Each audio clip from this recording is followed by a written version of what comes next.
الحمد لله وكفى وسلام على عباده الذين اصطفى أما بعد فقد قال الله تبارك وتعالى في كلامه المجيد وفرقانه الحميد أعوذ بالله من الشيطان الرجيم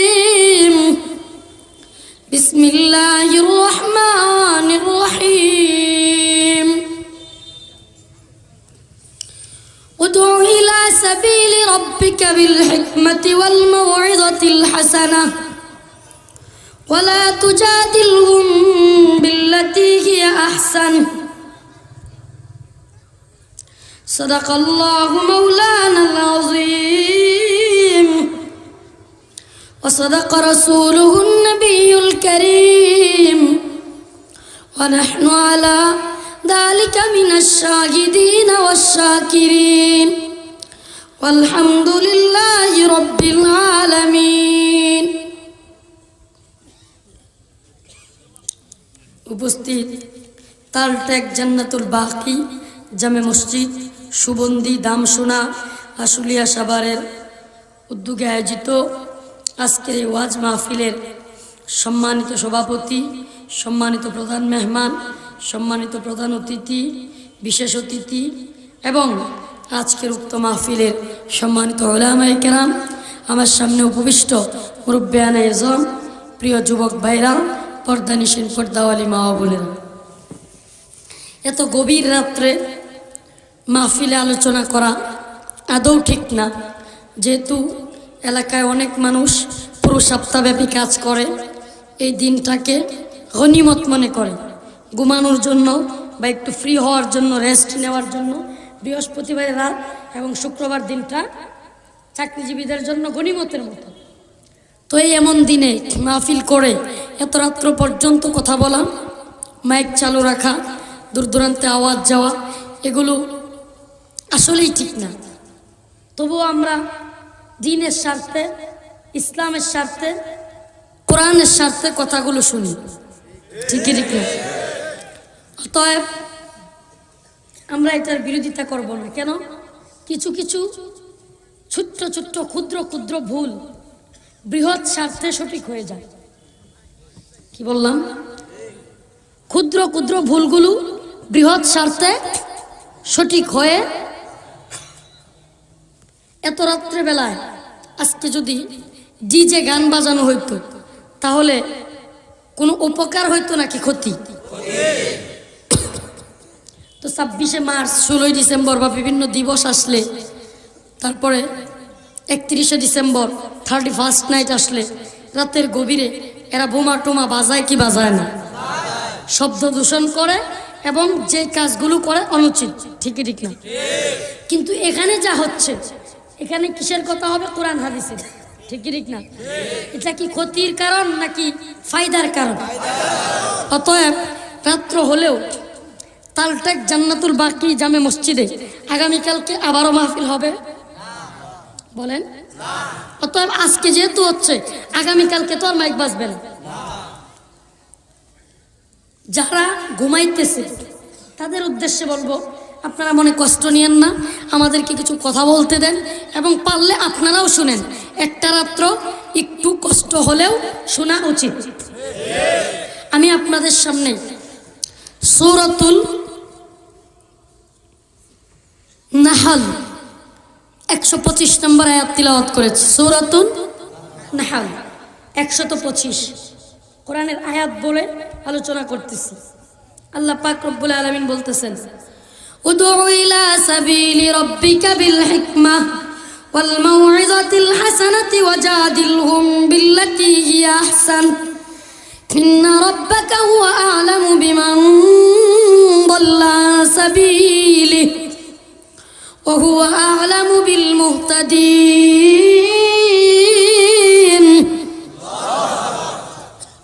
ইন্না রাব্বাকা হুয়া আ'লামু বিমান দাল্লা আন সাবিলিহি ওয়া হুয়া আ'লামু বিল মুহতাদিন। আয়াতের একদম শুরুতে আমার আল্লাহ বলতেছেন উদউ, যেহেতু দীর্ঘ রজনী হয়ে গেছে, কোনো এদিক সেদিক আলোচনা না করে আমি আয়াতের আলোচনায় চলে যাচ্ছি। ও তো আপনি ডাকেন, আপনি আহ্বান করেন, আপনি দাওয়াত দেন। আমার নবীকে কে বলতেছেন? কোরআনের প্রত্যেকটা আয়াতে আল্লাহ তাআলা যত জায়গায় বলছেন ডাকেন, আহ্বান করেন, এই ডাকেন আহ্বান করেন দ্বারা উদ্দেশ্য হলো রাসূল সাল্লাল্লাহু আলাইহি সাল্লামকে আল্লাহ বলতেছেন। কাকে বলতেছেন?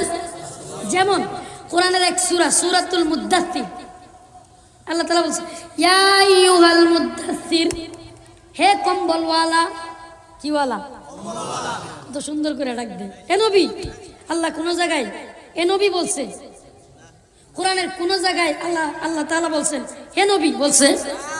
কি সুন্দর করে বলে আল্লাহ, ইয়া আইয়ুহাল মুদ্দাথির, হে নবী আপনি উঠেন, এটা বলছে? নাকি বলতেছে আল্লাহ হে কম্বলওয়ালা, কম্বল নিয়ে ঘুমন্ত ব্যক্তি আপনি উঠেন। এই কম্বল নিয়ে ঘুমন্ত ব্যক্তি তার উদ্দেশ্য কে? কথা বুঝতেছেন না? কুম ফাআনযির, আপনি উঠেন, এবং কুম আপনি উঠেন, ফাআনযির ভয় দেখান, মানুষকে ভীতি প্রদর্শন করেন, আপনি আপনার রবের প্রতি ভয় দেখান। প্রিয় ভাইয়েরা আমার, আল্লাহ তাআলা নবীকে এত সুন্দর করে ডাকতেছেন, ঠিক তেমনি ভাবে এই আয়াতেও আল্লাহ তাআলা উদউ, আপনি ডাকেন, আহ্বান করেন, দাওয়াত দেন। ইলা সাবিলি রাব্বিকা বিল হিকমাতি ওয়াল মাউইযা, আমার আল্লাহ রাব্বুল আলামিন পয়গম্বর সাল্লাল্লাহু আলাইহি ওয়াসাল্লাম আপনার আমার নবীকে উম্মতকে ডাকার জন্য, উম্মতকে দাওয়াত দেওয়ার জন্য বললেন। শুধুমাত্র দাওয়াত দেওয়ার কথা বলেন নাই, দাওয়াত দেওয়ার কথা বলে আল্লাহ রাব্বুল আলামিন নবীকে এটাও বলতেছেন দাওয়াত কেমনে দিতে হবে, দাওয়াত কেমনে দিতে হবে সেটাও আল্লাহ বলে দিচ্ছেন।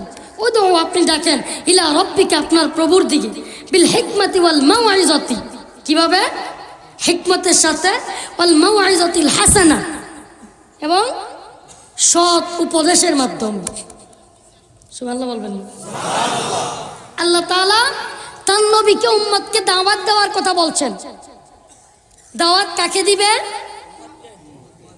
পৃথিবীর মানুষকে। তৎকালীন সময়ে পৃথিবীর সমস্ত মানুষ ছিল নবীর উম্মত, ঠিক কি ঠিক না? তো তাদেরকে দাওয়াত দিবে রাসূল। দাওয়াত দেওয়ার কথা কে বলেন? কোরআনের মধ্যে আল্লাহ বলতেছে উদউ, আপনি ডাকেন, আপনি দাওয়াত দেন, আপনি আহ্বান করেন, ইলা সাবিলি রাব্বিকা, আপনার প্রভুর রাস্তায়, আপনার প্রভুর দিকে, বিল হিকমাতি ওয়াল মাউইযাতিল হাসানা। ও মুসলমান, সুস্পষ্টভাবে আল্লাহর নবীকে আল্লাহ রাব্বুল আলামিন, সাউন্ড একটু বাড়ায় দেন, আল্লাহ রাব্বুল আলামিন সুস্পষ্টভাবে ওনার নবীকে উম্মতদেরকে কিভাবে দাওয়াত দিতে হবে সেটা বলতেছেন।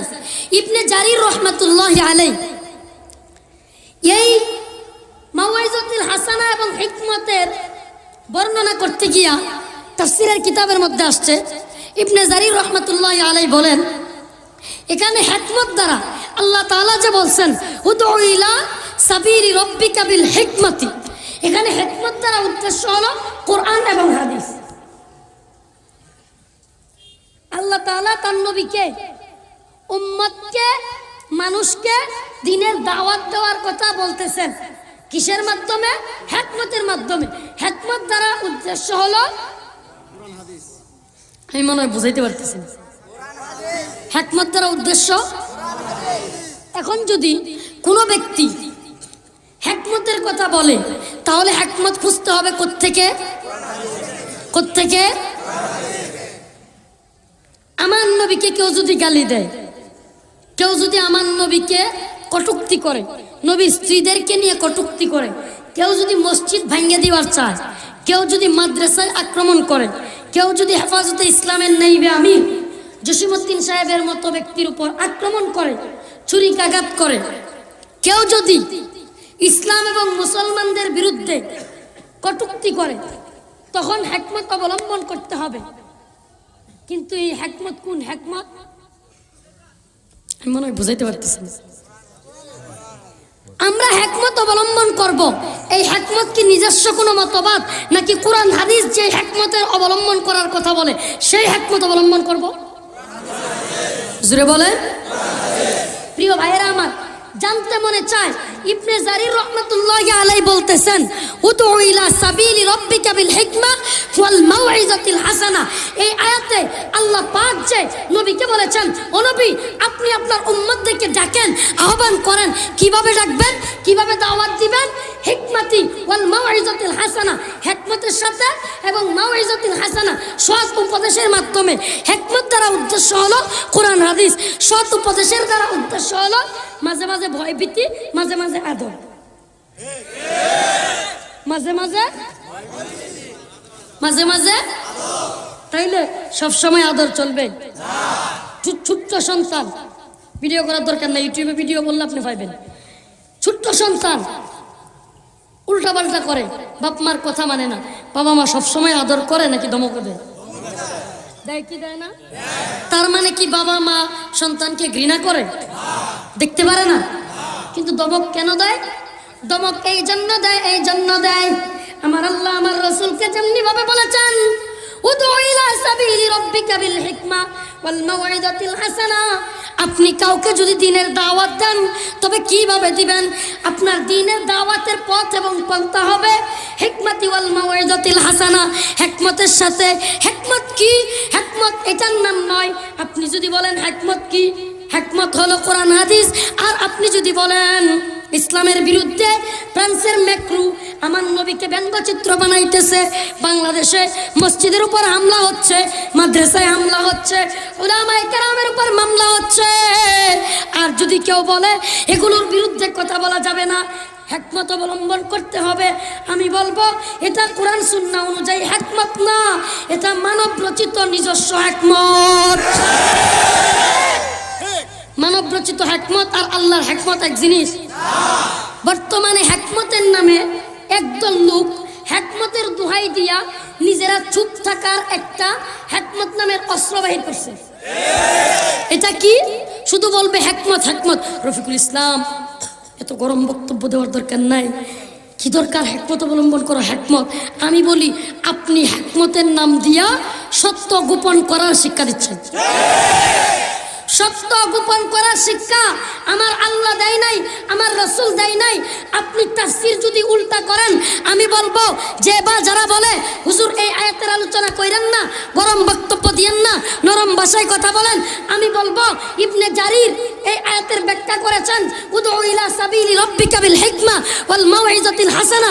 মাউইজাতিল হাসানার ব্যাখ্যা করতে গিয়া ইবনে জারির রাহমাতুল্লাহি আলাইহি বলেছেন, এই আয়াতের দ্বারা আল্লাহ রাব্বুল আলামিন হিকমত দ্বারা বুঝাইছেন কোরআন হাদিস। অর্থাৎ কোরআন হাদিস যদি বলে উদিনা লিল্লাযিনা ইকাতিলুনা বিআন্নাহুম যুলিমু, মোদি যদি মুসলমানদের বিরুদ্ধে যুদ্ধ ঘোষণা করে, মোদি যদি মুসলমান নিধন করার জন্য ঘোষণা করে, মোদি এবং অমিত শাহ যদি ইসলাম বিদ্বেষী হয়, কোরআন সুন্নাহ বিরোধী হয়, আল্লাহর নবীর পক্ষের লোকদের দুশমনী করে, ফ্রান্সের পক্ষ নেয়, গুজরাটে হাজার হাজার মুসলমানদেরকে মারে, তাহলে হিকমতের দোহাই দিয়া ইসলামের প্রেমিকরা, নবীজির প্রেমিকরা কখনোই চুপ থাকবে না, বরং হিকমত তো হবে মোদির বিরুদ্ধে যাওয়া।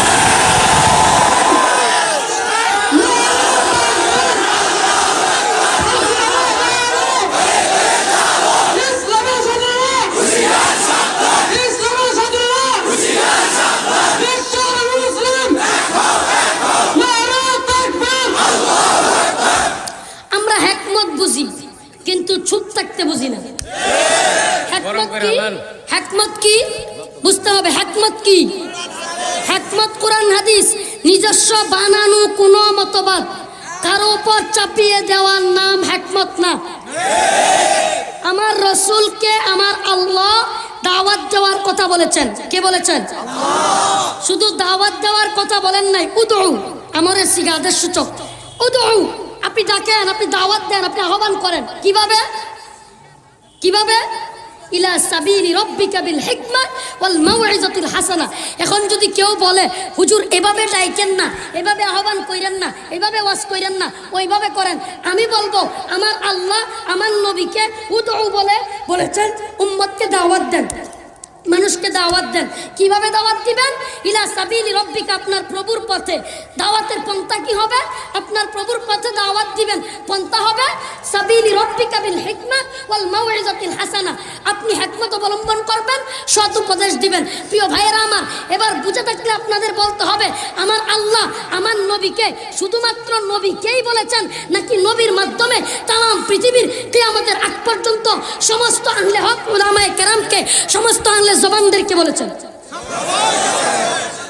আমার আল্লাহ কোরআনে যত জায়গায় নবীকে কথা বলেছেন যে এটা করেন ওটা করেন না, তার মানে এটা কি শুধু নবীকে বলেছেন, নাকি সমস্ত ফুকাহা, সমস্ত আলেম, সমস্ত পীর মাশায়েখ সবাইকে বলেছেন?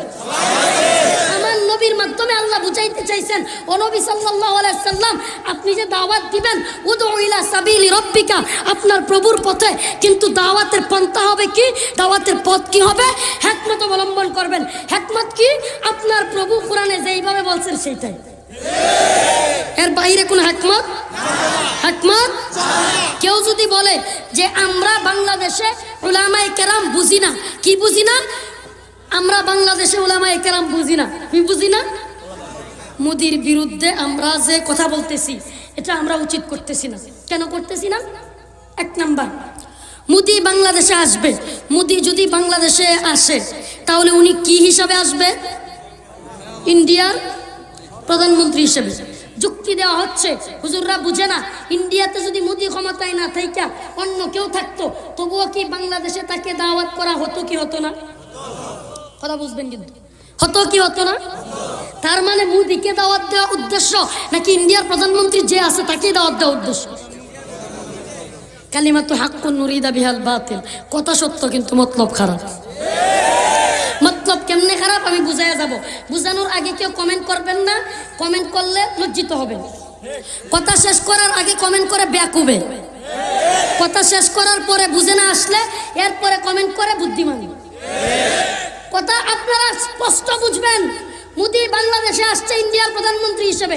আমার জানতে মনে চাই, ইন্ডিয়ার প্রধানমন্ত্রী হিসেবে মোদি প্রথম বাংলাদেশে আসতেছে, নাকি এর পূর্বে মনমোহন সিং, ইন্দিরা গান্ধী সহ অন্যান্য প্রধানমন্ত্রীরাও এদেশে আসছিল? বলেন তো দেখি, 1971-এর পর থেকে এই বর্তমান 2021 গ্লোবালাইজেশনের এই যুগে 2021 পর্যন্ত, 1971-এর পর থেকে কোনো একজন প্রধানমন্ত্রীকে ইন্ডিয়ার বাধা দেওয়া হয়েছিল? বলেন হয়েছিল? এ গেল এক কারণ। দ্বিতীয় কারণ বলি, যারা বলতেছেন উলামায়ে কেরাম এটাকে রাজনীতি করতেছে, তাদেরকে সুস্পষ্ট বলতে চাই, প্রিয় ভাইরা আমার, বন্ধুরা আমার, আল্লামা বাবুনগরী দামাত বারকাতুহুম আমাদেরকে বলে দিয়েছেন, হুজুর নিজেও এই কথা বলেন এবং আমাদেরকেও দায়িত্ব নিয়ে বলেছেন, ও উলামায়ে কেরাম, আপনারা যারা হেফাজতের কথা মাঠে ময়দানে বলবেন তারা স্পষ্ট করে দিবেন, আমরা কোনো দলকে ক্ষমতা থেকে টেনে নামানোর জন্য কিংবা কোনো দলকে ক্ষমতায় উঠানোর জন্য ময়দানে কথা বলি না, কাজ করি না। কথা কি স্পষ্ট না বেজাল? আমরা কোন দলকে ক্ষমতার থেকে নামানোর জন্য কথা বলি, কোন দলকে ক্ষমতায় বসানোর জন্য কথা বলি। আমরা আওয়ামী লীগের দালাল না, বিএনপির দালাল না, আমরা কার দালাল? এই কথার সাথে একমত যারা না, তাদেরকে বলতে চাই, সূরাতুল ফাতিহার প্রথম আয়াত, প্রত্যেক নামাজে 2 রাকাতে সূরা ফাতিহা পড়া ওয়াজিব। প্রত্যেক ফরজ নামাজের প্রথম 2 রাকাতে, এমনকি পরের রাকাতগুলোতেও সূরা ফাতিহা পড়া। আচ্ছা বলেন, সূরা ফাতিহার প্রথম আয়াত কি? আলহামদুলিল্লাহি। জীবনে কোনোদিন কি বলছেন আলহামদুলিল্লাহি বিএনপি? আলহামদুলিল্লাহি আওয়ামী লীগ? আলহামদুলিল্লাহি জাতীয় পার্টি? জীবন ভর কি বলছেন? আলহামদুলিল্লাহি রাব্বিল আলামিন। সমস্ত প্রশংসা হবে কার? এটা কি আমার কথা না কোরআনের আয়াত? কোরআনের সুস্পষ্ট আয়াতে আপনি বলতেছেন আলহামদুলিল্লাহি রাব্বিল আলামিন, সমস্ত প্রশংসা হবে আল্লাহ। আল্লাহর প্রশংসা বাদ দিয়া দলের প্রশংসা চলবে না। এখন বলেন, আমরা কি কোনো দলের বিরুদ্ধে বলতেছি? কোন দলের পক্ষে বলতেছি? আমি তো যে ওয়াদা আল্লাহর কাছে করছি, আলহামদুলিল্লাহি রাব্বিল আলামিন, সমস্ত প্রশংসা করব আল্লাহ, আমি তো সেই প্রশংসার আমার আল্লাহর সাথে ওয়াদার বর্তমানে চুক্তি বাস্তবায়ন করতেছি। ঠিক কি ঠিক না? যে মুসলমান সকলেই চুক্তি বাস্তবায়ন করতে। প্রিয় ভাইয়েরা আমার, বন্ধুগণ আমার, কেউ আওয়ামী লীগের পরিচয় দিলে, বিএনপির পরিচয় দিলে, জাতীয় পার্টির পরিচয় দিলে কবরে কি বাঁচতে পারবে? মনে কষ্ট নিবেন না, বাঁচতে পারবে? আমি আবারও বলছি, আল্লাহি আল্লাহি, আমি আমার কথা বলছি, আল্লাহর কসম, কোন নির্দিষ্ট দলের বিরুদ্ধে বলার জন্য ময়দানে আসি নাই, কোন নির্দিষ্ট দলের পক্ষে সাফাই গাওয়ার জন্য ময়দানে আসি নাই। প্রিয় ভাইরা আমার, কব্বরে গেলে মনে হয় প্রশ্ন করবো ফেরেশতা, what is your team Awami League and BNP? হাসেন কে? কবরে গেলে প্রশ্ন করবে what is your team Awami League and BNP? মুনকার নাকি প্রশ্ন করবে। আপনি বলবেন আপনি গর্ব করে, হ্যাঁ রে, যেহেতু এই প্রশ্ন করছে, I am soldier of Ziaur Rahman, I am soldier of, আমি জিয়াউর রহমানের সৈনিক, ছিল না মানে ফেরেশতা মুনকার নাকি, ও আপনি জিয়াউর, ঠিক আছে, জান্নাতে যান। কি মুসলমান, কি ভাইরা? আর যদি বলেন I am soldier of Bangabandhu, তাইলে তো কথাই নাই। আপনি বলো আমি বঙ্গবন্ধুর সৈনিক, 7ই মার্চের ভাষণ শুনছ নাই? ফেরেশতা, আরে আপনি বঙ্গবন্ধুর সৈনিক, আপনি তো বিনা হিসাবে জান্নাতি। বলবে বলবে জাতীয় পার্টির সৈনিক কইলে, এরশাদ চাচার সৈনিক কইলে, এক ছেলেরে মেয়ে পক্ষ দেখতে আসছে, বিবাহের পাত্র দেখতে আসছে, তো স্বাভাবিকভাবে মেয়ে পক্ষরা জিজ্ঞেস করে ছেলেটা কি করে, মেয়েটাকে ভরণ পোষণ কেমনে চালাবে, জিজ্ঞেস করে না? মেয়ের বাবা জিজ্ঞেস করছে ছেলেকে, বাবা তুমি কি করো? হ্যাঁ সুন্দর, কলার ডালার আর কোটের কলার লার কর, আমরা জাতীয় পার্টি করি। কি কয়? আমরা জাতীয় পার্টি করি। মেয়ের বাপ ওইটা কয় এই ছেলের কাছে বিয়ে দিব না। ছেলের বাপ কয় কেন বিয়ে দিবেন না? কয় ছেলে তো কিছুই বোঝে না। ছেলের বাপ কয় কি কিছুই বোঝে না? কি মনে করছেন আমার পোলায় নেতা? হ্যাঁ পোলায় কি আপনার পোলা নেতা হইতে পারে, কিন্তু কিছুই বোঝে না। না সব বুঝে। আরে মেয়ে কি বুঝে না, হাইটাও বুঝে না। প্রিয় ভাইরা, যে জানে যে আমি এটা বুঝতেছি না, যে জানে আমি ওই জিনিসটা, কিন্তু জিনিসটা বুঝতে পারা কখনো সম্ভব, কারণ সে বুঝতেছে আমি এই জিনিসটা বুঝি না। ঠিক কি ঠিক না? আরো স্পষ্ট বলি, যে রুগী বুঝতেছে আমার এই রোগ হয়েছে, এই রুগী কিন্তু সুস্থ হইতে পারবে। কেন? ঠিকঠাক ওষুধ খাইব। যে বুঝেই না আমার কোন অসুখ হয়েছে, এ কেমনে সুস্থ হইব? হইব? তার মানে যে বুঝে না, কি যে বুঝে না সেটাও বুঝে না, এ সুস্থ হইতে হবে। এগুলোই হলো অন্ধ, এগুলোই হলো দলের পক্ষে অন্ধ সাপোর্টার। এই অন্ধ সাপোর্টারদের জন্য কখনোই সুপথ নাই, কামিয়াবি নাই, মুক্তি নাই। কোন ব্যক্তি ইসলামের দলিল নয়। সুস্পষ্ট বুঝেন, কোন ব্যক্তি ইসলামের দলিল। আচ্ছা বলেন তো, বর্তমান জামানার বড় কোন আলেম, কথার কথা আল্লামা বাবুনগরী দামাত বারকাতুহু, উনি কি কখনোই ভুল করতে পারেন না? ভুলের ঊর্ধ্বে? মুফতি রেজাউল করিম পীর সাহেব চরমোনাই ভুলের ঊর্ধ্বে? দেলোয়ার হোসেন সাইদি সাহেব ভুলের ঊর্ধ্বে? আরো কাকে কাকে বলবো, সব দলের নেতাদের নাম বলি, কেউ ভুলের ঊর্ধ্বে? তাহলে আমাদের যারা ভক্ত বা দল করি, যে কোনো দল, আওয়ামী লীগ করি, বিএনপি করি, জমিয়ত করি, হেফাজত করি, চরমোনাই, জাসদ, বাসদ, যে যেই দল করি, আমাদের দলের নেতা সাহেব পীর সাহেব ভুলের ঊর্ধ্বে নাকি ভুল হতে পারে? তাহলে আমরা কি বুঝবো? আমরা দল করব, নেতা মানব কোরআন সুন্নাহর ভিত্তিতে। আমরা দল করব, নেতা মানব, ঠিক কি ঠিক না? কেউ যদি ইসলামের বিরুদ্ধে যায় তবুও সেই নেতাকে মানবো? লতিফ সিদ্দিকী হজকে কটূক্তি করেছে, এখন যদি কোনো মুসলমানও বলে যে আমি লতিফ সিদ্দিকীর পক্ষে আছি, তাইলে সে কি মুসলমান থাকলো? জোরে বলেন। আমি একজনের নাম বললাম, এমন অসংখ্য ব্যক্তির নাম বলা যাবে, আমি নাম বলতে চাচ্ছি না, কিন্তু আমার বোঝানোর উদ্দেশ্য হলো, কোনো ব্যক্তি বা কোনো দল যদি ইসলামের বিরুদ্ধে অবস্থান নেয়, আমি মুসলমানের বাচ্চা হলে, প্রকৃত ইমানদার হলে, আমি ইসলামের বিরুদ্ধে নেওয়া দল বা ব্যক্তির অনুসরণ করতে পারবো না, সে যেই দল হোক। কোনো দলের নাম কইছি, এরপরেও যদি কোনো দলের চুলকানি লাগবে, বুঝবেন ভেজাল আছে। দাউদ একজিমা আছে, রুকসারা। শুনেন, কোনো ব্যক্তির যদি কোরআন হাদিসের কথা শুনলে গায়ে চুলকানি লাগে, বুঝবেন তার ভিতরে দাউদ একজিমা বা চুলকানি রোগ আছে। মলমটা নিজের গায়ে লাগান, হুজুরের টুটে লাগাইতে আসেন না, বরবাদ হয়ে যাবেন। বরবাদ অতীতে হয়েছে কি হয় নাই? এবার আসেন, আমার আল্লাহ পাক সুন্দরভাবে কোরআনের আয়াত দিয়া, যারা বলেন হুজুর কোরআন থেকে বলেন, হাদিস থেকে বলেন, কেউ কেউ বলে কি বলেন, বক্তব্য একটু গরম হইলে বলে হুজুর এইগুলো বললেন না, কোরআন হাদিস থেকে বলে। আমি যদি জিজ্ঞেস করি, দিঘা বাবা দিঘা কোরআনের আয়াত কয়টা, এটা যেহেতু ওপেন সিক্রেট, সবাই মোটামুটি জানে, বলবে ৬,৬৬৬টা বলবে তো। জিজ্ঞেস করি 6666 আয়াত কি আপনি জানেন? বলবেন না। আমি যদি বলি কোন আয়াত থেকে আলোচনা করতেছি, আপনি যেহেতু মুখস্থ নাই আপনি তো বুঝবেনই না এটা কোরআনের নাকি বাইরে। ঠিক কি ঠিক না? তাহলে আপনি যদি বলেন কোরআন থেকে বলতে, আমি কোরআনের বাইরে থেকেও কইরা বলবো এটা কোরআনে, তাও তো আপনি ধরতে পারবেন না। আমি বলবো আপনি পরীক্ষায় ফেল, গেট আউট। ঠিক কি ঠিক? অতএব হুজুরদেরকে কোরআন বুঝাইতে আইসেন না। আল্লাহ তাআলা নবীকে যেমনে বলছে দাওয়াত দিতে, নবীও আমাদেরকে উলামায়ে কেরামদেরকে বলে দিয়েছেন এভাবেই দাওয়াত দাও। আমরা সেভাবে দাওয়াত দিচ্ছি। ঠিক কি ঠিক না? আমরা যখন দেখি আমার নবীরা ব্যঙ্গ করছে ফ্রান্স, কোন দেশ? গোটা পৃথিবীর মুসলিম রাষ্ট্রগুলো কষ্টে যন্ত্রণায় নবীর ব্যঙ্গচিত্র বানাইয়া দেয়ালের মধ্যে টানা রাখছে। বলেন তো কোনো মুসলমানের বাচ্চা প্রকৃত মুমিনের অন্তরে কষ্ট না এসে পারে? এটা আমার মুখের কথা নয়, বাংলাদেশের জাতীয় কবি। এটা শুধু আওয়ামী লীগ বিএনপি মানে না, সব দলের জাতীয় কবির নাম কি? কাজী। উনি বলে গেছেন, রাসূলের অবমানে যদি না কাঁদে তোমার মন, মুসলিম নয় মুনাফিক তুই রাসূলের দুশমন। এনো কি আওয়ামী লীগ ভাগ করে কইছে? বিএনপি ভাগ করে কইছে? কবি কি বলে গেছে? রাসূলের অপমানে যদি না কাঁদে তোমার মন, মুসলিম নয় মুনাফিক তুই। কোন দলের পক্ষে বলছে না বিপক্ষে বলছে? না, কোন দলের পক্ষে বা বিপক্ষে নাম ধরে বলে নাই। রাসূলের পক্ষে গেলে তুমি রাসূলের পক্ষের লোক, রাসূলের বিপক্ষে গেলে তুমি মুনাফিক, রাসূলের দুশমন। তাহলে বলতে মনে চায় আমার নবীরা ব্যঙ্গ করলো ফ্রান্স, কোন দেশ?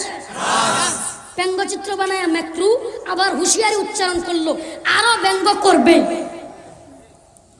গোটা পৃথিবীর মুসলিম রাষ্ট্রগুলো খুবই ফাইটা গেল।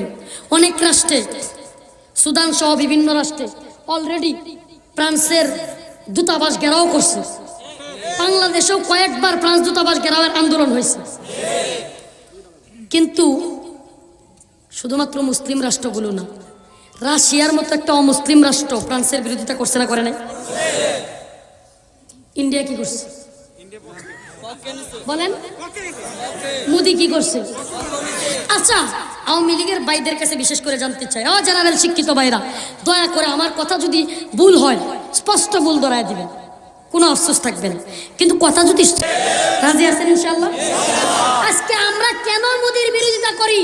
একদল লোক বুঝাইতেছে হুজুর এটা রাজনৈতিক ইস্যু বানায় ফেলছেন। আমার জানতে মনে চায়, ফ্রান্সে আমার নবীরে ব্যঙ্গ করছে কোন মুসলমান, আওয়ামী লীগ করুক, বিএনপি করুক, বিজেপি করুক, কংগ্রেস করুক, যদি মুসলমানের বাচ্চা হয় আল্লাহর নবীরে ফ্রান্সে ব্যঙ্গ করার পরে তার অন্তরে কষ্ট লাগছে কি লাগে না? জুড়ে বলেন। যদি কয় কষ্ট লাগছে না, তাইলে এ মুসলমান না, তাইলে মুনাফিক। এখন যদি বলো ব্যথা লাগছে, তাহলে আমার জানতে মনে চায় ফ্রান্সে নবীরা ব্যঙ্গ করছে, মাইনা নিলাম, বিরোধিতা করতে পারবা না, কিন্তু ওপেনলি মোদি পক্ষ নিছেরা নেয় নাই, ঘোষণা কইরা পুরা পৃথিবী জানছে কি জানে নাই? এটা কি আমি রফিকুল ইসলামের কোনো বানোয়াট কথা নাকি পত্র পত্রিকার দ্বারা স্বীকৃত কথা? এখন বলেন, ফ্রান্সের বিরুদ্ধে মোদি সরকার গিয়েছে, ইন্ডিয়া গিয়েছে, এটা কি কোনো রাজনৈতিক ইস্যু নাকি ধর্মীয় ইস্যু? আমার নবীরে কষ্ট দেওয়া উদ্দেশ্য, মুসলমানদেরকে কষ্ট দেওয়া উদ্দেশ্য কিনা? দ্বিতীয় কথা, ইন্ডিয়াতে কি মন্দির বানানোর জায়গার অভাব আছে? আরে ইন্ডিয়ানরা তো এখনো পর্যন্ত বাথরুমে গিয়ে আগে না, খোলামেলা ময়দানে আগে, জানেন আপনারা?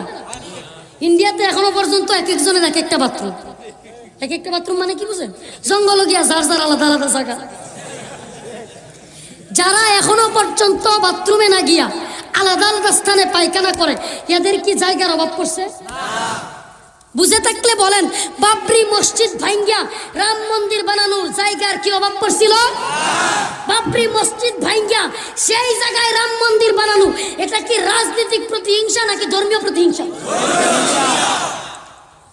তার মানে মোদি রাজনৈতিক ভাবে এই কাজগুলো করে নাই, বরং ধর্মকে আঘাত করার জন্য, মুসলমানদেরকে কষ্ট দেওয়ার জন্য ফ্রান্সের পক্ষ নিয়েছে। মুসলমানদেরকে কষ্ট দেওয়ার জন্য এই মোদি বাবরি মসজিদ ভেঙে রাম মন্দির বানাইছে।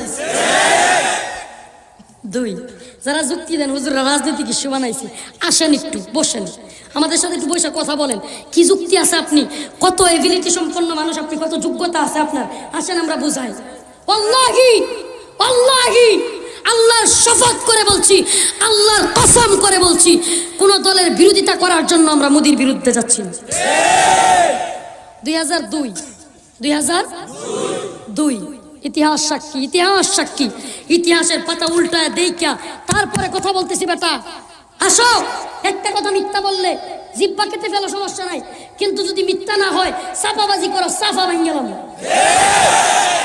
এত সাফাবাজি আমগোর সামনে চলবে না।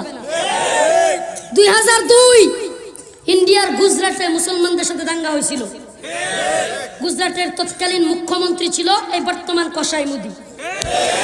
আচ্ছা, মোদিকে গুজরাটের কসাই কেন বলা হয়? এটা কি আলেমরা বলে নাকি 2002 তাইকে মোদিকে কসাই বলা হয়? 2002 গুজরাটের মোদিকে, মোদি তখন ইন্ডিয়ার প্রধানমন্ত্রী না, মোদি তখন কি গুজরাটের মুখ্যমন্ত্রী। গুজরাটের তৎকালীন স্বরাষ্ট্রমন্ত্রীর নাম হলো অমিত শাহ। কি নাম? তৎকালীন গুজরাটের মানে গুজরাট প্রদেশের মুখ্যমন্ত্রী ছিল বর্তমান গোটা ইন্ডিয়ার প্রধানমন্ত্রী নরেন্দ্র মোদী।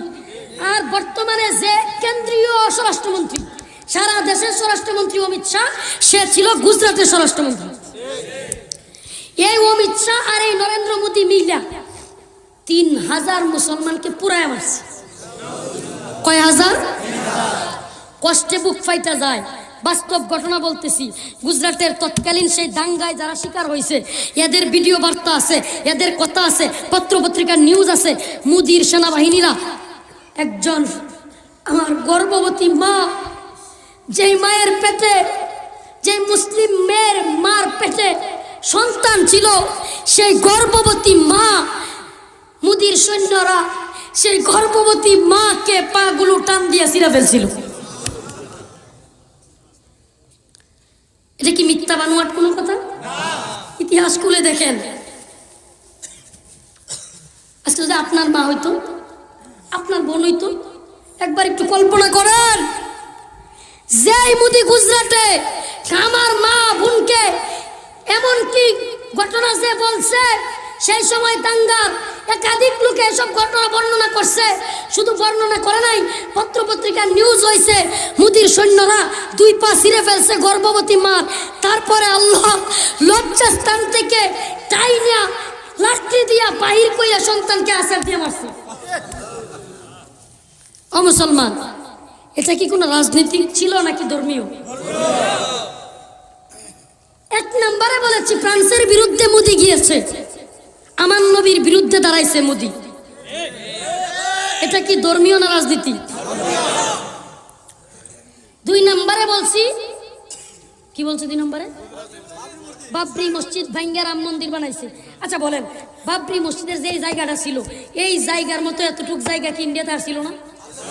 তাইলে এই জায়গাটাই মসজিদ ভাঙ্গা মন্দির বানাইতে হবে, এটা কি রাজনৈতিক প্রতিহিংসা কিনা? মাশাআল্লাহ, এই তো বুঝে আসছে। তার মানে যারা আমাদেরকে বলে মোদিকে বাংলাদেশে আসতে দিতে চাই না, আমরা আসতে না করি, এটা কি রাজনৈতিক প্রতিহিংসা নাকি ধর্মীয়? ও প্রিয় মুসলমান ভাইরা, বাবরি মসজিদ ভাঙ্গা রাম মন্দির বানাইলো এই মোদি, ফ্রান্সের পক্ষ নিয়া আমার নবীর বিরুদ্ধে গেল এই মোদি। এই মোদি গুজরাটে 3000 মুসলমানকে মেরেছে, আমাদের গর্ভবতী মা ও বোনদেরকে পাইরা ছিঁড়া ফেলছে, সন্তানদেরকে পেট থেকে বাইর কইরা আছাড় মেরে মেরে ফেলছে। এই মোদি বিজেপি ক্ষমতায় আসার পূর্বে ইশতেহার দিছে। ইশতেহার তো বুঝেন তো, নির্বাচনের আগে প্রত্যেক দল গণতান্ত্রিক প্রক্রিয়ায়, গণতান্ত্রিক সিস্টেম হলো, তারা ক্ষমতায় গেলে কি করবে এটার একটা ইশতেহার দিতে হয়। কি করতে হয়? ইশতেহার মানে হলো শর্ত। শর্ত কি? আমরা যদি ক্ষমতায় যাই তাহলে এটা করব, ওটা করব। যেমন বাংলাদেশে এই দল আর ওই দল না, সব দলই লেখে আমরা ক্ষমতায় গেলে 10 টাকা কেজি চাল হবে, 5 টাকা কেজি কাঁচামরিচ হবে, পেঁয়াজ হবে 15 টাকা কেজি। যদিও পরে দেখা যায় যে 250-300 টাকা জীবন, এটা সমস্যা না, কিন্তু ইশতেহার তো একটা দিছে কি দেয় নাই? কিন্তু ইন্ডিয়ার বিজেপি, এই মোদি সরকারের দল, ইন্ডিয়াতে ইশতেহার দিছে আমরা ইন্ডিয়া থেকে মুসলিম নিধন করব। মিথ্যা কোনো কথা? চিন্তা করেন, যেই দল আজকে দেখেন বাংলাদেশে গতকালকের আগের দিন, আজকে কিবার বৃহস্পতিবার না, সোমবারে সুনামগঞ্জের সাল্লায় আমাদের হিন্দু ভাইদের ঘরবাড়িতে আক্রমণ হয়েছে। হয়েছে কি হয় নাই? কেন? এক যুবক সোমবারে ফেসবুকে স্ট্যাটাস দিছে কি, আমাদের একজন হিন্দুদের সর্বোচ্চ নেতা নরেন্দ্র মোদীকে বাংলাদেশে আসতে দিবে না। মামুনুল হক হুঙ্কার দেয়। মামুনুল হক এবং যে আলেমরা এই কথা বলে এরা হলো উগ্রবাদী, জঙ্গিবাদী, সন্ত্রাস। এবং আমি মাননীয় প্রধানমন্ত্রী আমার মার কাছে জানতে চাই, ইন্ডিয়াতে নরেন্দ্র মোদীকে আসতে দিবে না বাংলাদেশে, এটা এরা বলে, এদেরকে উপযুক্ত শাস্তি দেওয়া হোক, বাংলাদেশ থেকে এদেরকে বিতাড়িত করা হোক। আচ্ছা বলেন তো, এই ধরনের ফেসবুক স্ট্যাটাস এটা কি সুস্পষ্ট উগ্র এবং উস্কানিমূলক বক্তব্য কিনা? কিছু মানুষ কষ্ট পাইছে, আমি বলছি না যারা আক্রমণ করছে তাদের পক্ষে। কেন? ইসলাম কখনোই হিন্দুদের ঘরবাড়িতে কিংবা কোনো হিন্দু ভাইয়ের উপর আক্রমণ করার শিক্ষা দেয় না। কিন্তু যেই হিন্দু যুবক এ ধরনের পোস্ট করলো সে কি ঠিক করেছে? বলেন, সর্বপ্রথম ভুলটা করলো কে? এবার আসেন, ভুলটা তো হিন্দু ভাই করছে, কিন্তু ফেসবুকে পোস্ট করছে সোমবারে। কি বারে? মঙ্গলবারে সেই যুবককে এলাকাবাসী দইরা পিটা দিছে, কিছু মায়ের দিয়া পুলিশের হাতে তুলে দিছে। কি বারে? একটু একটু একটু খেয়াল করবেন, গভীর মনোযোগ দিয়ে শুনতে হবে। একটা ষড়যন্ত্রের কথা বলবো। সোমবারে ফেসবুক স্ট্যাটাস দিছে, মঙ্গলবারে যুবককে কিছু পিটা দিয়া পুলিশের হাতে তুলে দেওয়া হয়েছে। হিন্দুদের ঘরবাড়িতে আক্রমণ হয়েছে বুধবারে। কাহিনী কি? কাহিনী কি? রহস্যজনক না? সোমবারে ফেসবুকে পোস্ট করার পরে মঙ্গলবারে যদি আক্রমণ হয়ে থাকে, এমনকি পত্রপত্রিকার নিউজ, মঙ্গলবারে যখন আক্রমণ হয়েছে এই ছেলের উপর, ওই এলাকার হিন্দুরা পুলিশ প্রশাসনকে জানাইছে যে আমাদের উপরেও, আমাদের বাড়ি ঘরেও হামলা হইতে পারে। প্রশাসন কোনো নিরাপত্তা বা প্রোটোকল দিল না কেন? কথা বলেন না? প্রশাসনকে জানানোর পরে প্রশাসন সেইখানে কোনো প্রোটোকল বা নিরাপত্তার ব্যবস্থা করে নাই, এটা কি আরো সন্দেহ মনে হয় না?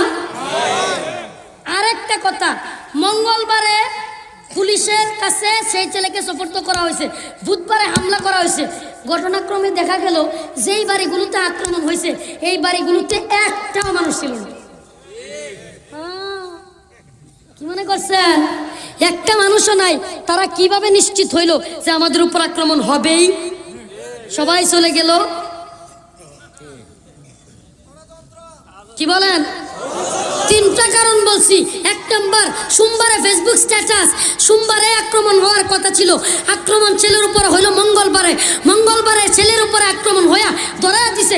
ছেলেকে যেহেতু ধরায়া দিছি, ছেলে পোস্ট করছে, দোষী ছেলে, তাকে ধরায়া দিছি। বুধবারে গিয়া পরের দিন বাড়ি ঘরে আক্রমণ করা কোন যুক্তি? বলেন। শুধু তো আক্রমণ করে নাই, ওই সুনামগঞ্জের শাল্লায় আমরা তদন্ত করেছি, হেফাজতে ইসলাম তদন্ত করে কথা বলছি, কোনো সরকারি ডিবি, এনএসআই বা গোয়েন্দা সংস্থার কোনো তদন্তের কথা বলছি না। আরে এদেশের গোয়েন্দা সংস্থাদের তদন্তও অনেক সময় দলের পক্ষে কিংবা কাউকে খুশি করার জন্য তদন্তের মধ্যেও গাবলা আছে, কিন্তু হেফাজতে ইসলামের কোনো তদন্তে গাবলা নাই। আমরা আমাদের তদন্ত করে কথা বলতেছি। সোমবারে পোস্ট করলো, মঙ্গলবারে ছেলেকে ধরায় দেওয়া হলো, তাইলে ছেলেরে ধরায় দিছে, পোস্ট করছে ছেলে, তাকে ধরায় দেওয়া হয়েছে।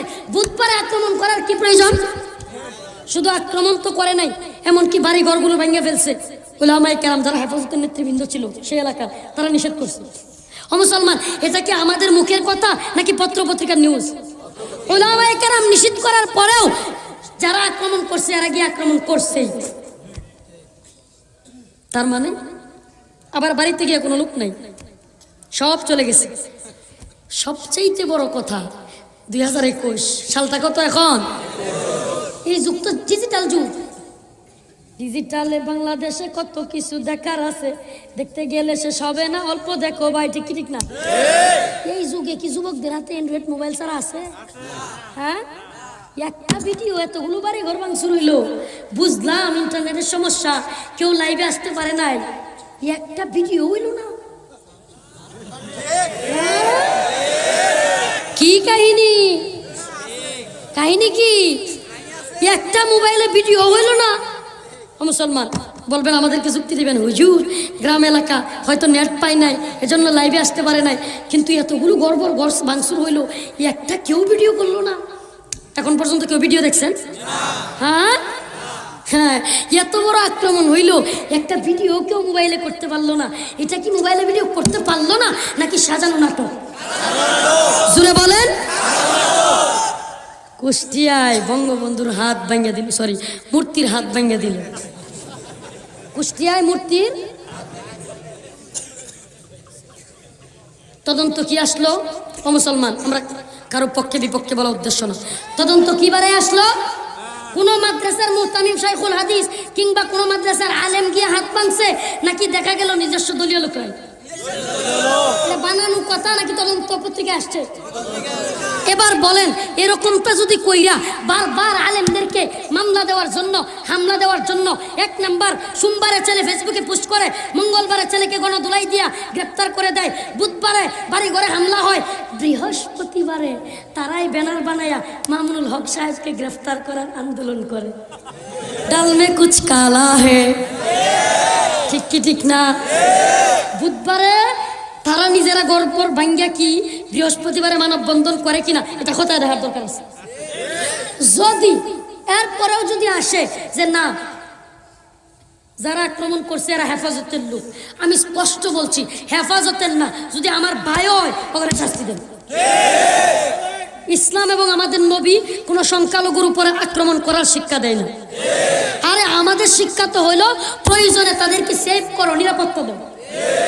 তাহলে যারা আক্রমণ করেছে সে হেফাজতের হোক, জমিয়তের হোক, আওয়ামী লীগের হোক, বিএনপি হোক, আপনারা সুষ্ঠু তদন্ত করে বিচার দেন।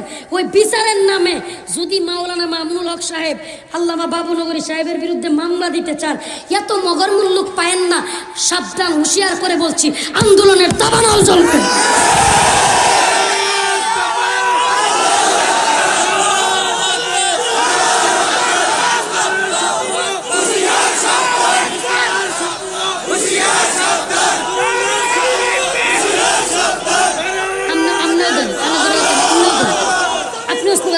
মুসলমানের বাচ্চা সবাই স্লোগান দিবে। কুষ্টিয়ায় শুনেন, শুনেন, কুষ্টিয়ায় হামলা হয়েছে, মামলা হইল আল্লামা বাবুনগরী সাহেব, মামুন সাহেব, মুফতি ফজলুল করিম সাহেবের উপরে। আচ্ছা বলেন তো, ওনারা কি কাউকে পাঠায় বলছিল? জুড়ে বলেন। সুনামগঞ্জের সাল্লায় আক্রমণ হলো, আল্লামা মামুনুল হক সাহেব কি বলছিল যে আক্রমণ করো? হেফাজতের নেতৃবৃন্দ ওলামায়ে কেরাম নিষেধ করেছে, এটার প্রমাণ তো পত্রিকা আসছে।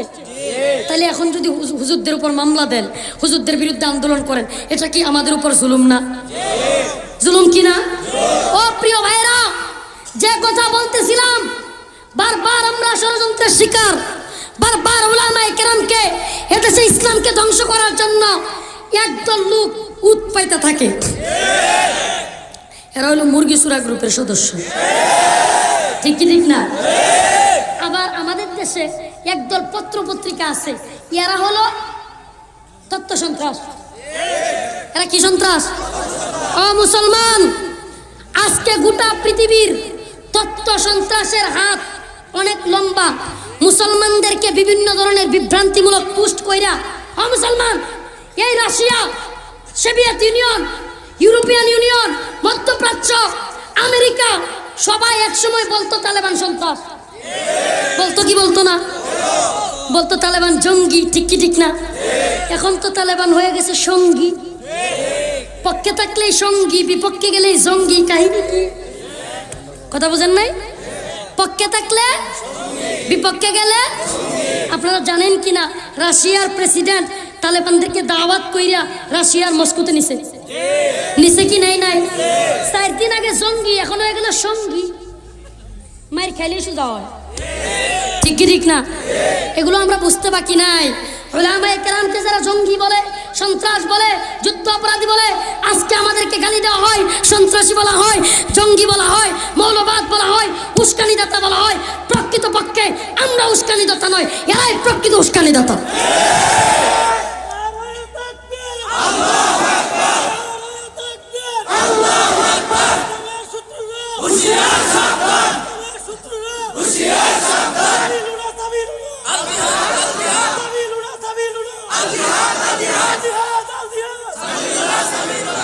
আমরা সুন্দরভাবে বুঝাইতেছি কথা, এরপরেও কেউ না বুঝলে করার আছে।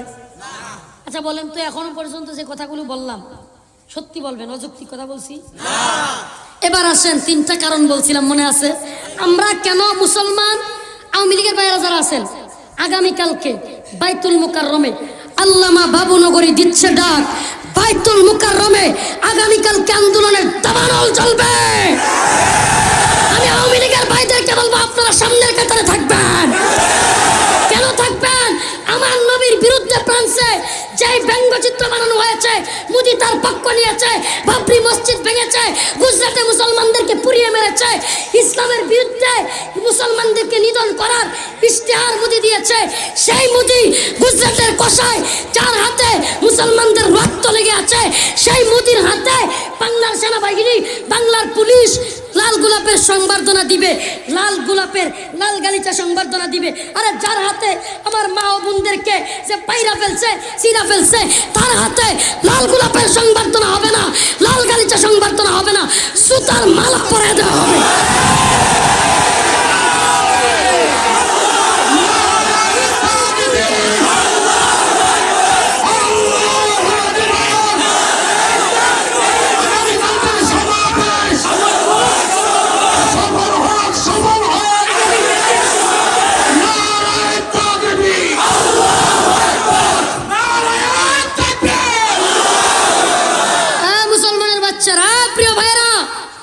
যুক্তি দিয়া বুঝাইছি, আওয়ামী লীগ করো, বিএনপি করো, তুমি আমার ভাই।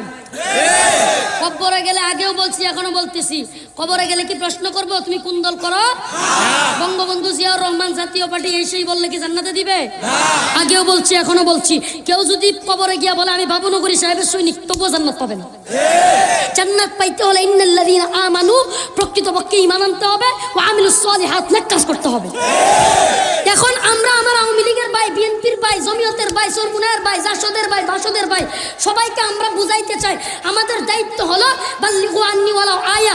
নবী বলেছেন তোমরা আমার পক্ষ হইতে কথাগুলো পৌঁছায় দাও। আমরা তোমাদেরকে বুঝাইতেছি, ভাইরে আমরা রাজনৈতিকভাবে মোদিকে ঠেকাইতেছি না, আমরা ঠেকাইতে চাচ্ছি মোদি যদি বলে আমি আর মুসলিম নিধন করব না, তাইলে মোদি বাংলাদেশে আসুক, সমস্যা নেই। ঠিক কি ঠিক না? আর যেই মোদি এখনো পর্যন্ত মুসলমানদের উপর আক্রমণ অব্যাহত রেখেছে, মসজিদ ভাঙ্গা অব্যাহত রেখেছে, কাশ্মীরের মুসলমানদেরকে মারতেছে, গুজরাটের মুসলমানদেরকে মারতেছে, এই মোদির মতো কুত্তা বাংলাদেশে আসতে পারবে না। রেপ নামাবেন।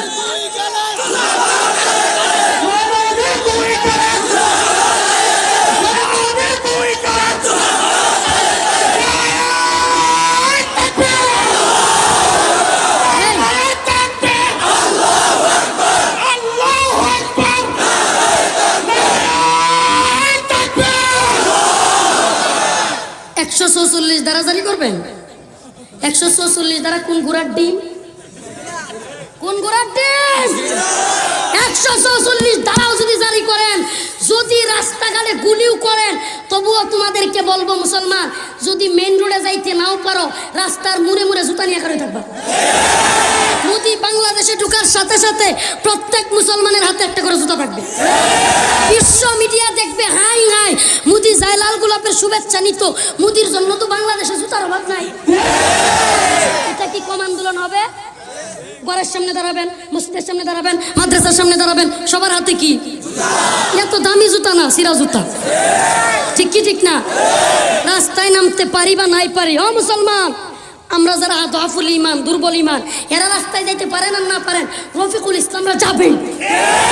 মরতে হয় মরব, কার জন্য মরব? আমরা বিশ্ব মিডিয়াকে একটা মেসেজ দিতে চাই, মোদির মতো কুলাঙ্গার, এমন সন্ত্রাসী উস্কানিমূলক মুসলমান যারা আমাদেরকে বলে আমরা সাম্প্রদায়িক, আমি বলবো ইসলাম এবং মুসলমানেরা সাম্প্রদায়িক না। আচ্ছা বলেন তো, লেখক ভট্টাচার্য নামের একজন ছাত্রলীগ নেতা আমাদের বাংলাদেশে আছে না নাই? আচ্ছা বলেন, হিন্দু সন্তান হওয়ার পরেও আমাদের বাংলাদেশের সর্বোচ্চ একটা দল আওয়ামী লীগ, সেই দলের সর্বোচ্চ একটা সংগঠন আওয়ামী লীগের আগে যেই দল, যে সংগঠনের প্রতিষ্ঠা, ছাত্রলীগের প্রতিষ্ঠা, আওয়ামী লীগেরও এত একটা পুরনো সংগঠন, 94% মুসলমানের দেশ। ছাত্রলীগের লেখক ভট্টাচার্য কি সভাপতি না সেক্রেটারি? হ্যাঁ, কথা নাকি কইতেছে সেক্রেটারি? আচ্ছা বলেন, সেক্রেটারি বা সাধারণ সম্পাদক ছাত্রলীগের এত বড় একটা দল, এই দলের সেক্রেটারি হওয়া, তার মানে আমরা সংখ্যালঘুদেরকে সম্মান করি, ঠিক কি ঠিক না? এদেশে মন্ত্রী হিন্দু আছে না নাই? এমপি আছে না নাই? তার মানে আমরা হিন্দুদেরকে অসম্মান করি না? আমরা আমাদের দেশে অসাম্প্রদায়িক, ঠিক কি ঠিক না? আমার তো বলতে মনে চায়, বাংলাদেশের কোনো প্রধানমন্ত্রী যদি, এদেশের কোনো ক্ষমতাসীন দল যদি বলে যে বাংলাদেশে হিন্দুকে থাকতে দিব না, আমার মনে হয় সর্বপ্রথম উলামায়ে কেরাম এই দলের বিরোধিতা করবে। কেন? আমরা তো অসাম্প্রদায়িক, ঠিক কি ঠিক না? আমরা তো সাম্প্রদায়িক না। কেউ যদি বলে হিন্দুদেরকে উৎখাত করে দিতে হবে, আমরা বলবো না।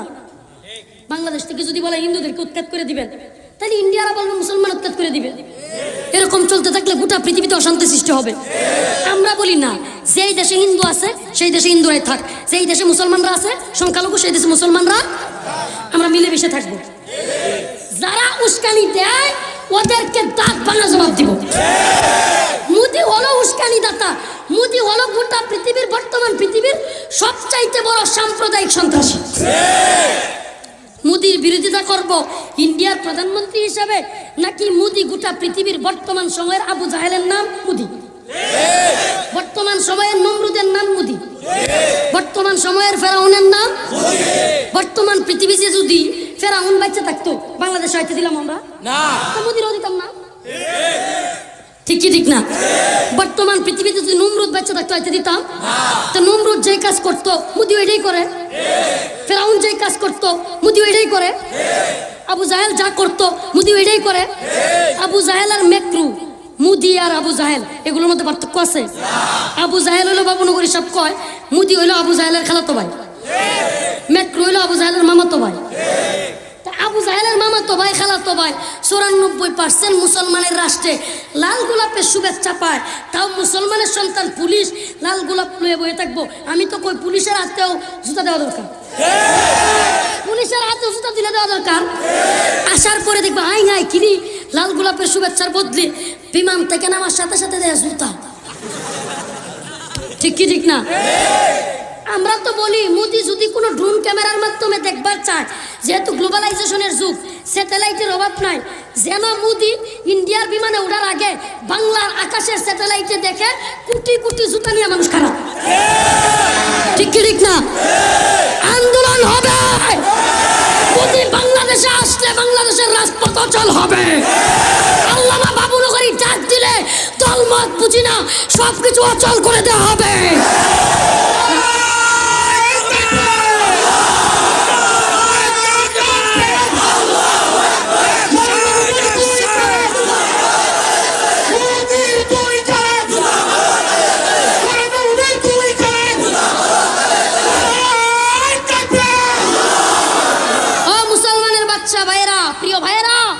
মুসলমানের বাচ্চা, এই জন্য বলি কোন মুসলমানের বাচ্চা যদি আমাদের এতক্ষণের কথাগুলোকে অযৌক্তিক মনে করে, আমি বলবো এ মুসলমান নয়, মুনাফিক।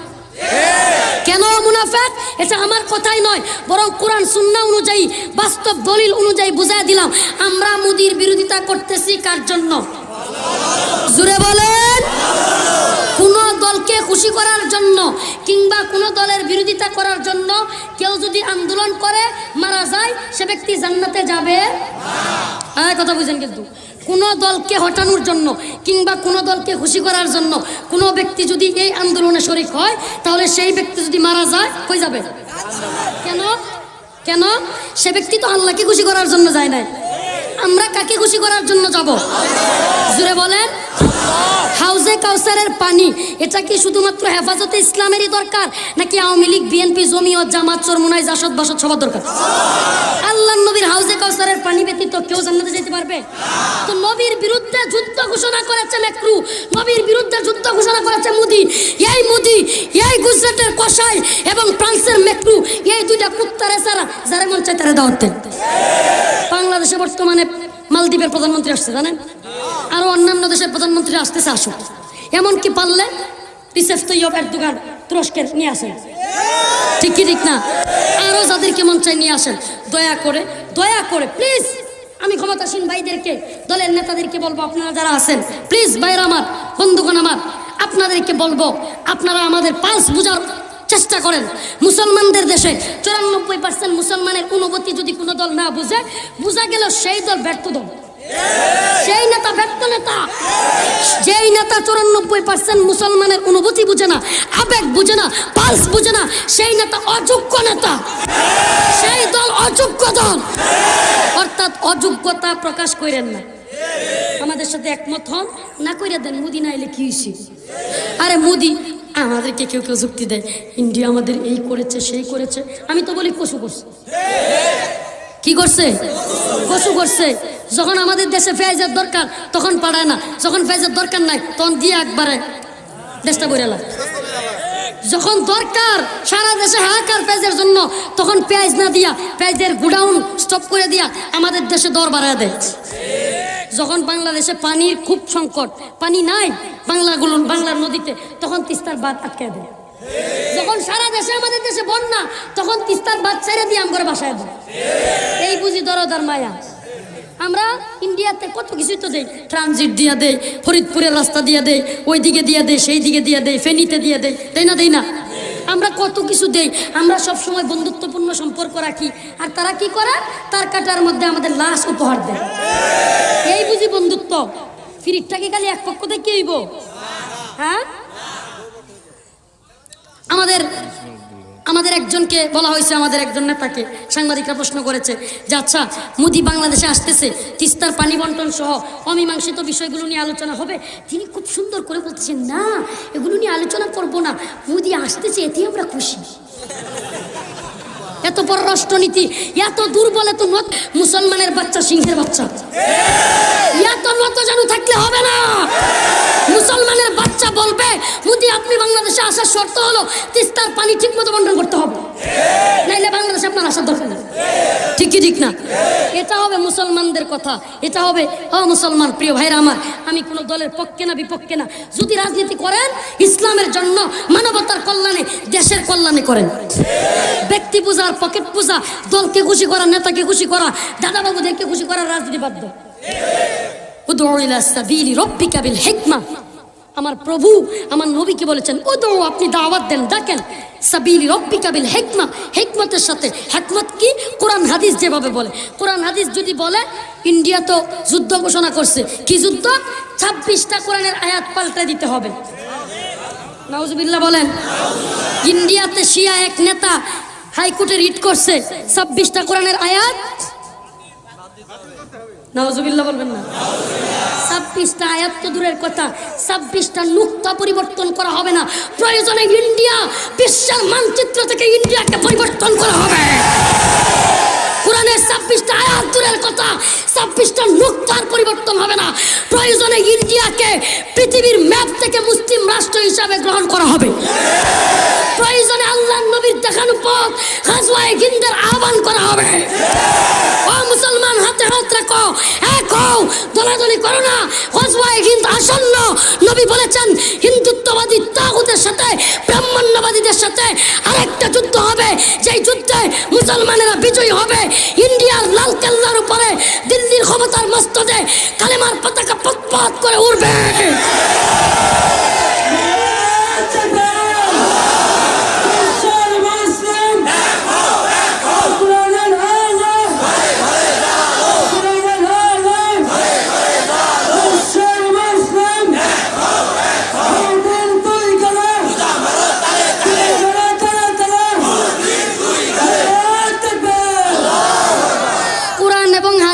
দলিল অনুযায়ী উলামায়ে কেরাম এখানে আছেন, গাজওয়ায়ে হিন্দে যারা মারা যাবে এরা কি? জুড়ে বলেন। গাজওয়ায়ে হিন্দের কাফেলায় শরীক হতে প্রস্তুত আছেন তো? গাজওয়ায়ে হিন্দের কাফেলায় যারা মারা যাবে তারা কি? আমরা শহীদ হইতে রাজি আছি। আর একটা কথা, গাজওয়ায়ে হিন্দ আসতেছে, যদি আইসাই যায় আমার জামানায়, আমার বড় আশা, গাজওয়ায়ে হিন্দে যদি মুসলমানদের বিজয়ী হয় আর আমি বাইসে থাকি, আমার একটা আশা হইল এই মোদির জিব্বাটা পা দিয়া ছিঁড়ে ফেলবো। এই গুজরাটের কসাই, ওরা যদি বিশ্ব মুসলমানরা আমারে দইরা দেয়, আমি ওর জিব্বাটা নিজের হাতে ছিঁড়ে ফেলবো। যে জিহ্বা দিয়া মুসলমানদের বিরুদ্ধে যুদ্ধ ঘোষণা করা হয়, যে হাত দিয়া আমার মা বোনের পা গুলো ছিঁড়েছে, ওই জিহ্বা ওই হাত আমরা চুরমার করে দিতে চাই। আমরা সন্ত্রাসী না, আমরা সন্ত্রাসী না, কিন্তু ইসলামের বিরুদ্ধে কেউ গেলে আমরা সন্ত্রাসী না, আমরা মুজাহিদ। আমরা সন্ত্রাসী না, আমরা মুজাহিদ। যারা সন্ত্রাস করে এরা সন্ত্রাস, আমরা মুজাহিদ, ঠিক কিনা? আমরা জিহাদ করব, যুদ্ধ করব, প্রয়োজনে ইন্ডিয়ার বিরুদ্ধে। কেন? ইন্ডিয়ার বিরুদ্ধে মানে মুসলমানদের বিরুদ্ধে না, যারা মুসলমানদের বিরুদ্ধে যুদ্ধ ঘোষণা করে তাদের বিরুদ্ধে। এই দলটা কারা? যারা বলে 26টা আয়াত পাল্টাইতে হবে। কি মনে হয় যুদ্ধের আলামত পাওয়া যায় না? নবী বলেছেন কিয়ামতের আগে একদল বাইর হবে যারা কোরআন পরিবর্তন করতে চাইবে। কি উলামায়ে কেরাম কি বলেন? তার মানে আলামত তো শুরু হয়ে গেছে। আলামত যদি শুরুই হয়ে যায়, তাইলে যদি আল্লাহ, বয়স তো মাত্র 23, 24, 25, তো এই বয়স আল্লাহ যদি বাঁচায় রাখে যুদ্ধে শরীক হইতে পারি ইনশাআল্লাহ, সুম্মা ইনশাআল্লাহ। আশা রইল এই অমিত শাহ, গুজরাটের কসাই মোদি, এই দুইটার জিহ্বা কেটে ফেলবো আমরা। রাজি আছেন ইনশাআল্লাহ? রাজি আছেন না? মুজাহিদ কোনো ভয় করে? আরে শুনেন, এই বক্তব্যের কারণে আগামীকালকে জেলে যাওয়া লাগতে পারে, রিমান্ডে যাওয়া লাগতে পারে, হামলা মামলা শিকার হওয়া লাগতে পারে, খোঁজ পরোয়া নেই। কথা বলি কার জন্য? জেলে যাব কার জন্য? রিমান্ডে যাব কার জন্য? আরে আমি রফিকুল ইসলাম আল্লাহর কসম করে বলি, আমার আল্লাহর জন্য এমনি ভাবে কথা বলি, ইসলামের জন্য এমনি ভাবে কথা বলি, সত্য এমন ভাবে কথা বলতে চাই সেই কথার কারণে যদি হামলা করে, মামলা হয়, রিমান্ডে নেয়, আর কোন বাংলাদেশের কি বলে আল্লামা বাবুনগরী, মাওলানা মামুনুল হক সাহেবরাও যদি বিবৃতি না দেয় যে রফিকুল ইসলামকে ছেড়ে দেওয়া হোক, আমার মাও যদি আমার জন্য জেলখানায় না যায়, আমার কষ্ট থাকবে না, কারণ আমি মাকে খুশি করার জন্য, আল্লামা বাবুনগরী মাওলানা মামুনুল হককে খুশি করার জন্য কথা বলি না। আমি আমার আল্লাহকে খুশি করার জন্য মোদির বিরুদ্ধে নিয়েছি। অতএব আমাকে ফাঁসি দিবা, আমি আমার আল্লাহকে পাওয়া যাব। সুবহানাল্লাহি ওয়া বিহামদিহি সুবহানাল্লাহিল আযীম। আল্লাহ পাক আমাদের সকলকে গজওয়ায়ে হিন্দের কাফেলা শরীক হওয়ার তৌফিক দান করুন। আমিন। ওয়া আখিরু দাওয়ানা আলহামদুলিল্লাহি রাব্বিল আলামিন।